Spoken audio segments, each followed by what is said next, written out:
બનાસકાંઠા વન્યજીવ વિભાગ દ્વારા વસંત ઋતુના આગમન સાથે પ્રથમ વખત કેસુડા મહોત્સવ 2026નું આયોજન કરવામાં આવ્યું। દાંતા તાલુકાના દાંતા અંબાજી રોડ પર આવેલી પીપળાવાડી વાવ ખાતે યોજાયો હતો। વસંત ઋતુ દરમિયાન ખીલી ઉઠતા કેસુડાના અગ્નિરંગી ફૂલોથી સજ્જ થતી પ્રકૃતિના અનોખા સૌંદર્યને લોકો નજીકથી નિહાળી શકે અને તેના પર્યાવરણીય મહત્વ અંગે જાગૃતિ ફેલાય તે હેતુથી આ પહેલ કરવામાં આવી। કેસુડાના ફૂલમાંથી બનતા કુદરતી રંગો, ઔષધીય ઉપયોગી વસ્તુઓ અને પરંપરાગત ઉત્પાદનોના સ્ટોલ મૂકવામાં આવ્યા હતા। Banaskantha forest department wild life division દ્વારા આજે કેસુડો ઉત્સવ 2026 પ્રથમવાર ઉજવાઈ રહ્યો છે। આદિવાસી જીવનમાં આદિવાસીના પરિવારની અંદર કેવી રીતે કેસુડો ઇકોનોમીની દ્રષ્ટિએ કામ કરે છે તે લોકો જોઈ શકે એના માટે એનું અવેરનેસ કરવા માટે પણ આ ઉત્સવ ઉજવવામાં આવે છે।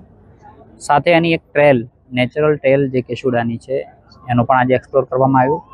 હું ગુજરાતના તમામ નાગરિકોને તથા પ્રકૃતિ પ્રેમીઓને વિનંતી કરું છું, જ્યારે અંબાજી આવો ત્યારે આ નેચરલ ટ્રેલને એક્સપ્લોર કરજો અને જે અહીં કોઈ વસ્તુઓ વેચાતી હોય તેને લેજો, જેથી કરીને આદિવાસી ભાઈ બહેનના જીવનની અંદર ક્યાંક અજવાળું પાથરી શકીએ તે વિનંતી પણ કરું છું।